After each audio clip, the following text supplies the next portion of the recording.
dessa atividade inflamatória, né? E eu vou usar de algumas formas esses marcadores, tá?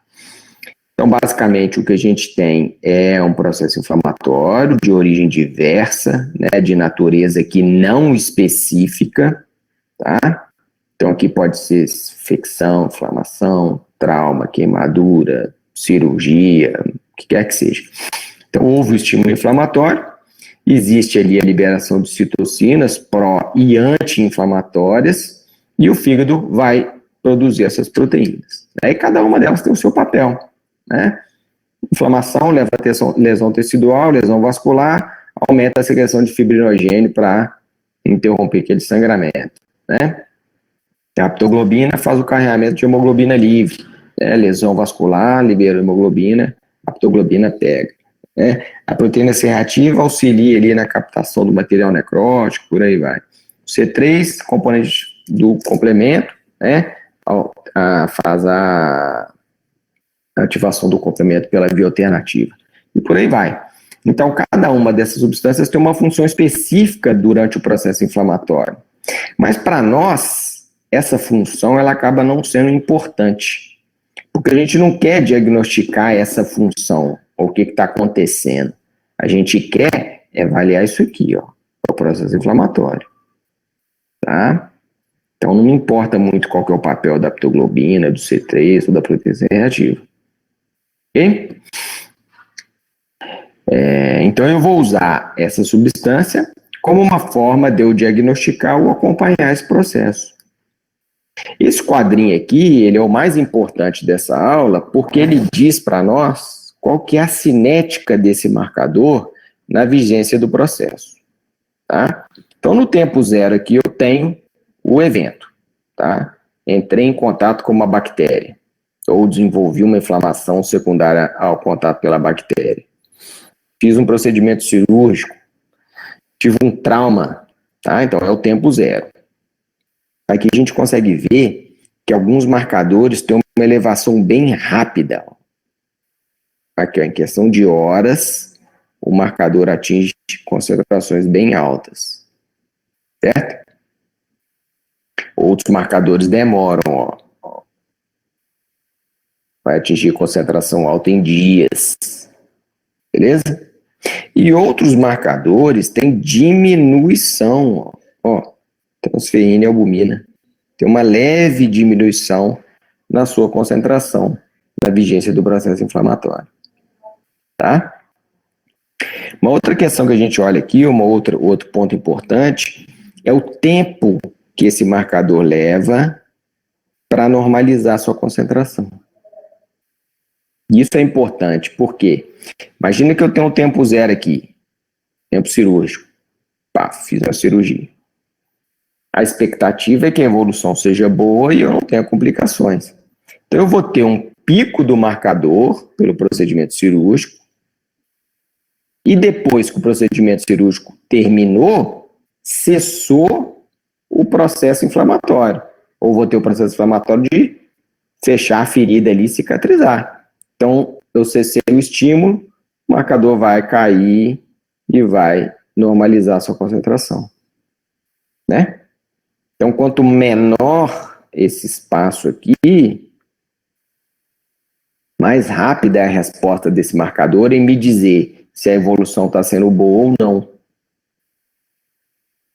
Então, olha aqui, ó, curtinho. Quer dizer o quê? Se em 7 dias esse marcador tracejado ainda está alto, se ele está aqui, por exemplo, significa que tem alguma coisa errada. Uma outra questão que a gente consegue ver aqui, ó, é o tempo.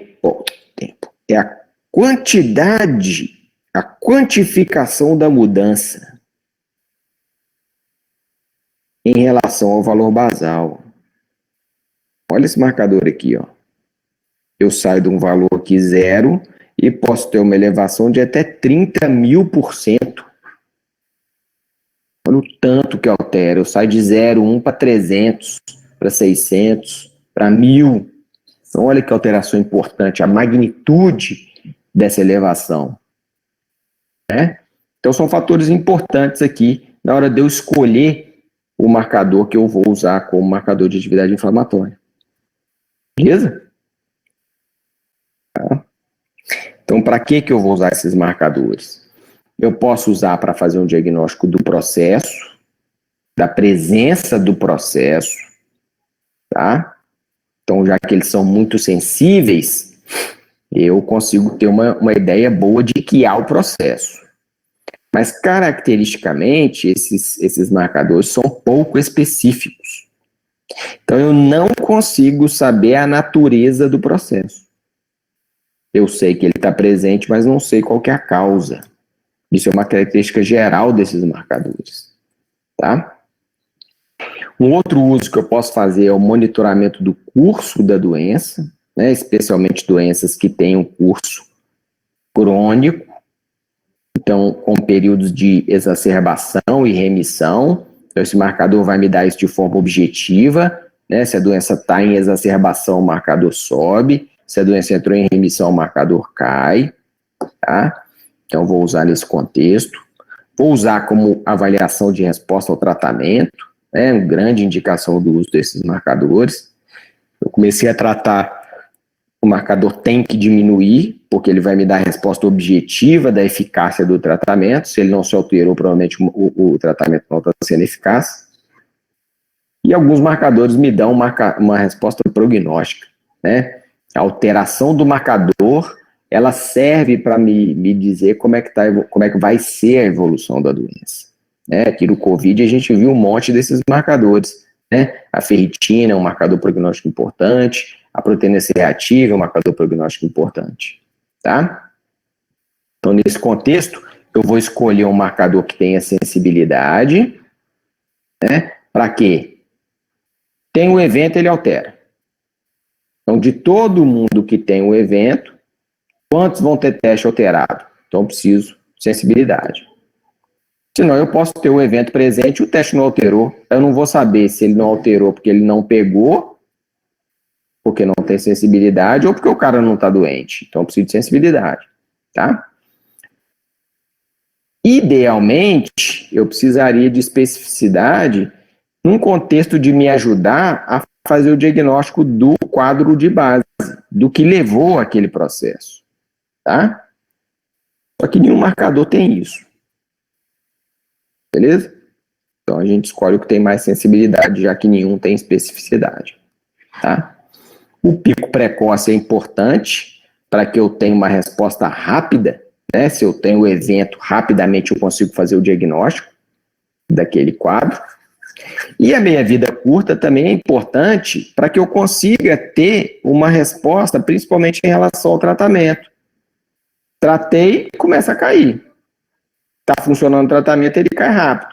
Se o tratamento não está funcionando, ele volta a subir ou continua alto, né? Então, são características que eu preciso num marcador. Ok? Muito bem. Tem um marcador, que é a velocidade de hemossedimentação, que a gente ainda usa como marcador de atividade inflamatória, mas é um teste que tem um desempenho muito ruim, tá? Idealmente, a gente nem deveria usar esse teste, então a gente nem deveria estar discutindo sobre ele aqui, tá? Mas por ser um teste tão utilizado ainda hoje, a gente tem que discutir esse teste aqui, tá? O que é esse teste ruim? A velocidade de hemossedimentação é isso aqui, ó. Eu colho um sangue de um paciente e pego esse sangue e coloco ele parado no tubo na bancada, tá? Então, isso aqui é um tubo de um sangue de um paciente parado na bancada. A gente vê aqui duas camadas, uma camada de hemácia e uma camada de plasma. Todo sangue é assim, né? Mas o que vai diferenciar o tamanho dessa camada de plasma e o tamanho dessa camada de hemácia em um tempo limite, que é 1 hora, é o quanto essa hemácia se sedimentou, a velocidade de sedimentação dessa hemácia. Esse é o princípio do teste. Tá? A hemácia ela tem uma carga eletronegativa, então ela tende a se repelir. Na vigência do processo inflamatório, essa hemácia tende a se agrupar, porque essa carga inflamatória, essa carga negativa diminui. Quanto mais a hemácia agrupa, agrega, mais pesado aquele bloco fica, então mais rápido ele sedimenta. Então aqui, ó, aqui sedimentou pouco, aqui sedimentou muito, aqui um pouquinho mais, aqui não sedimentou bem pouco, então a hemácia está bem distante, tá? Então o princípio é esse. E quem faz isso, principalmente, é esse cara aqui, ó, o fibrinogênio. Então, a partir daqui a gente já vê por que o VHS não é um marcador bom, né? Então, olha aqui, ó. Ele demora a subir, demora a voltar, ou seja, eu tenho um evento inflamatório que começou agora, o pico vai acontecer lá pelo 14º dia, uai, que diabo é esse? Comecei a tratar aqui, ele vai normalizar lá pelo 20º, 30º dia. Então tem tempo de resposta muito ruim, né? Então, um teste que tem um pico tardio, que é o que eu não quero, tem meia vida longa, que é o que eu não quero, e isso aqui todos são iguais. Ele até tem sensibilidade, mas também não tem especificidade. Então, um teste que não tem muita indicação, né? Então, a gente tem aqui vários fatores que podem interferir na reação, e aqui vários quadros que levam a alteração nesse teste. Desde os processos inflamatórios, até coisas corriqueiras, obesidade, hipercolesterolemia, né, anemia, obviamente, né? Então, são vários fatores ali que podem alterar o teste, tá? De fato, na literatura, a gente encontra hoje poucas indicações precisas para o uso desse teste, né? Principalmente nas doenças reumáticas, assim dizendo, né, de uma maneira geral, mas mesmo nelas tem um uso bem restrito, né, critério diagnóstico dessas duas, e pode, eu digo pode, ser usado no monitoramento dessas outras aqui, tá? Essa indicação tem na literatura, mas é uma indicação muito ruim, tá? Mas aqui, ó, é uma indicação que ela é formal e pode ser feita, e é feita comumente. Mas a gente tem marcadores melhores mesmo assim, né? A gente tem a PCR aqui, a gente tem outros marcadores da atividade dessas doenças, tá? Mas ainda está na literatura. Então é um teste que ele tem aí poucas indicações, é um teste muito ruim, tá? O teste que a gente usa mais é a proteína C reativa, beleza? Ele é usado por ser barato? Fernando, eu acho que ele é mais usado por ignorância, assim dizendo, né? A maioria dos VHS que a gente faz, ele é feito porque o médico conhece pouco do seu desempenho, da sua cinética, das suas características. E aí é uma característica que ela é muito comum, né? O médico aprendeu com uma outra pessoa que sempre usou, ele também passa a usar, e aí ele ensina para o outro, que ele sempre usou, ele sempre fez dessa forma, e isso aí vai perpetuando o uso do teste, né? Em relação a preço, a gente praticamente não tem diferença para PCR, né? São dois testes muito baratos. A proteína C reativa, ela é o teste que melhor se aproxima das características ideais do marcador de atividade inflamatória, né?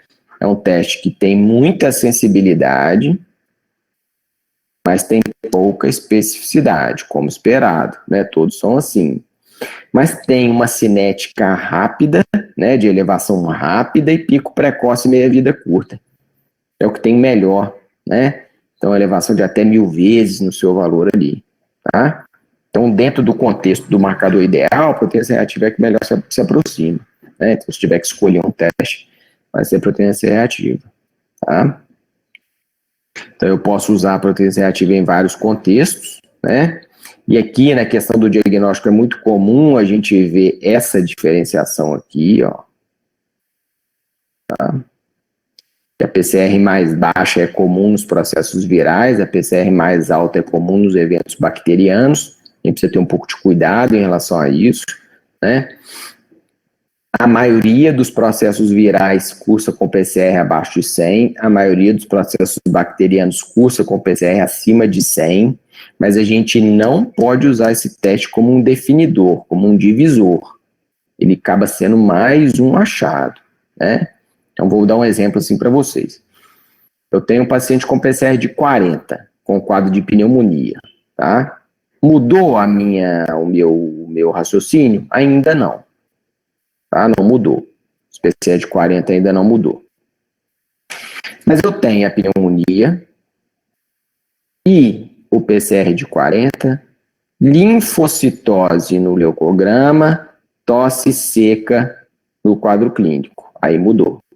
Porque aí eu tenho vários indicativos de que essa pneumonia é viral. A tosse é seca, linfocitose no leucograma, PCR abaixo de 100. Por outro lado, eu tenho um cara com estado geral ruim, tosse produtiva, amarelada, PCR de 150, leucocitose com desvio para a esquerda. Opa, é um contexto que me favorece um diagnóstico de infecção bacteriana. Ok? Então a gente tem que enquadrar o resultado da PCR dentro do contexto. Igualzinho a gente faz com o leucograma. Isoladamente não tem valor, né? Dentro do contexto tem um valor importante, tá? A gente pode usar aí em diversas situações, né? O grande uso é esse, né? Monitorar processos infecciosos e inflamatórios, tá? Monitorar a atividade de doenças autoimunes, doenças reumáticas, né? Então, tem um cara lá com artrite reumatoide, eu vou acompanhar a evolução da doença, a atividade da doença pela PCR, né? O único, porém, que a gente tem aqui em relação a essas doenças é o lúpus. Ele, caracteristicamente, não altera a PCR pela atividade do lúpus. Ninguém sabe por quê, tá? Então, para o lúpus, a gente precisa de outros marcadores. A gente pode pensar assim, então o lúpus eu vou usar o VHS. De repente, sim, tá? É uma indicação de VHS. Por outro lado, a gente tem outros marcadores de atividade do lúpus que são melhores, né? Principalmente ativação de complemento, tá? Então, acaba deixando o VHS um pouco para trás, né? Evolução de processos cirúrgicos, processos traumáticos e por aí vai, tá?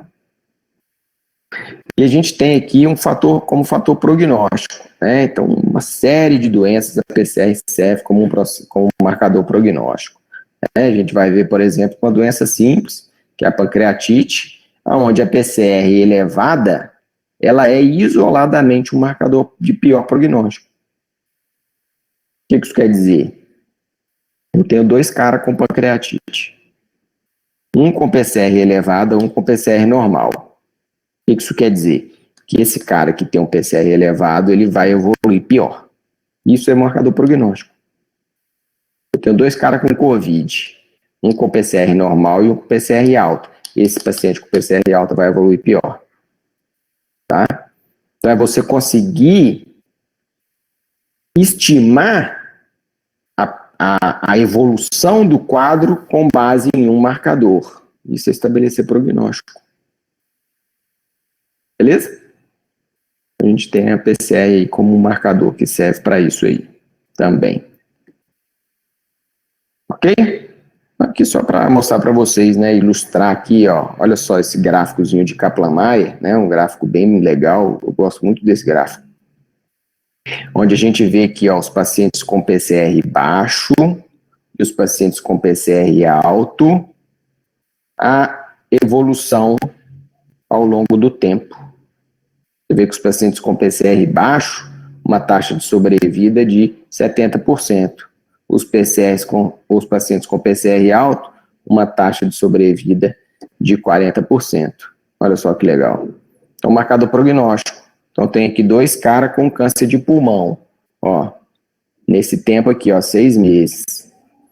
Um com PCR de 40 e um com PCR de 4. Então, provavelmente, esse de 4 vai seguir essa linha. Ele vai ter uma chance de sobrevida aí de 70%, 65% em 5 anos. O cara que tem um PCR mais alto, ele já tem uma sobrevida menor, próximo a 40%. Beleza? O gráfico de Kaplan-Meier, ele mostra isso para nós, né? A evolução pode ser mortalidade, pode ser evento, qualquer um evento que você coloca ali como um evento final, tá? Ok? E fechamos aqui. tá? Tudo certo? Alguma dúvida? Como é que ficou aí? É bem simples mesmo, tá? Se vocês acharem que tá muito fácil, é fácil mesmo, beleza? É tão fácil que chega a dar nojo isso aqui, tá? Chega a dar nojo.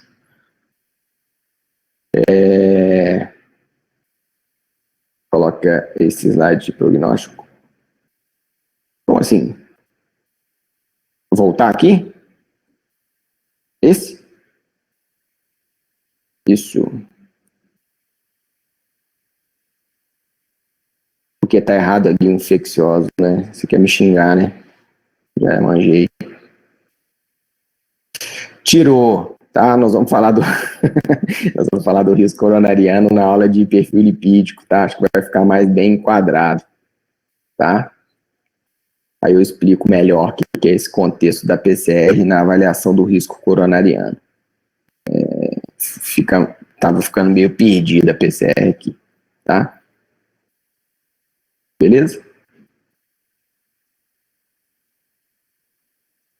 Fechou, fechou, fechou? Vamos lá. Me responde aqui agora. Quantos pontos vai valer o nosso estudo dirigido? Tá? Vou dar algumas opções para vocês aqui.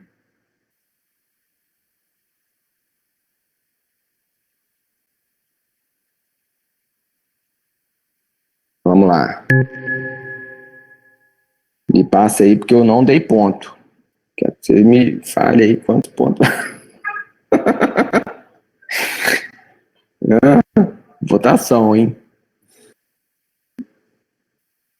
Lembrem da resolução, o que vocês acham, vocês acham que vocês foram bem, que vocês foram mal, que deu para desenvolver direitinho, a gente dá mais ponto, menos ponto, tá?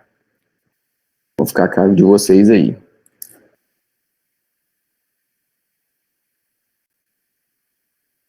Já estamos com 30 de 48. Vamos, vamos, vamos. Bota aí muitas respostas. Faltando pouca gente. 14 só que faltam. Vamos lá. Ou tá ligado aí, foi dormir. Não vou esperar não, hein? Porque esse pessoal foi dormir. Então, vou contar aqui, ó. Até 10.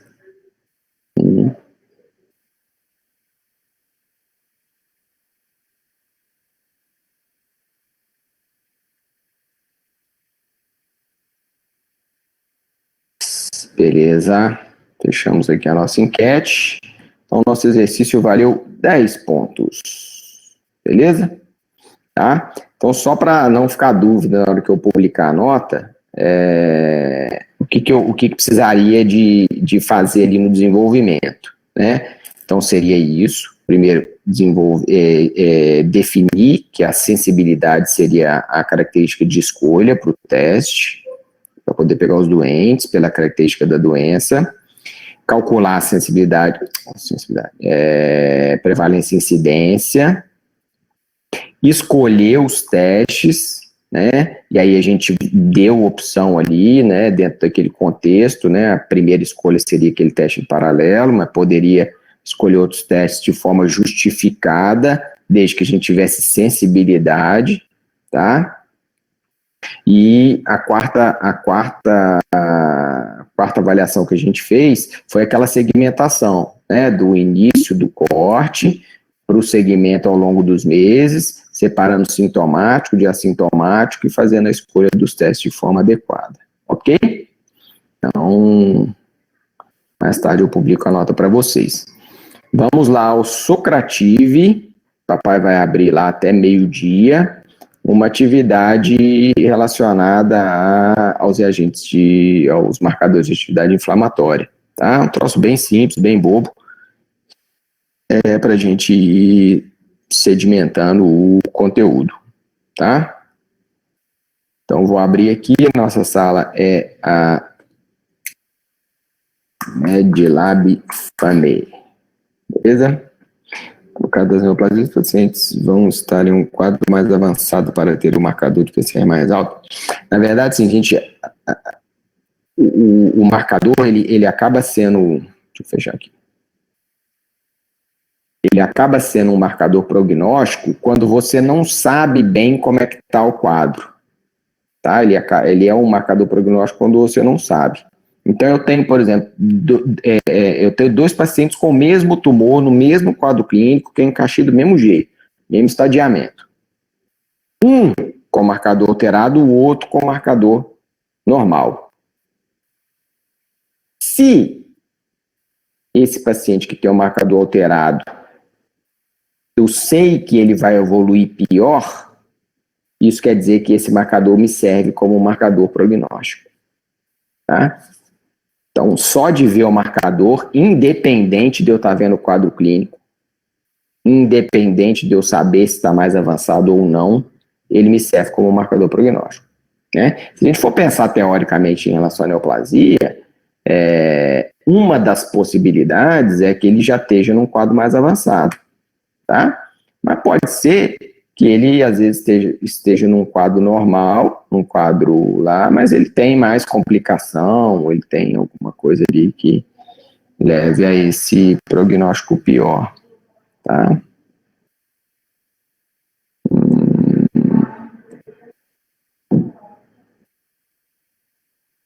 Pronto. Deu para entender, Patrícia? Ficou tranquilo? Como é que ficou?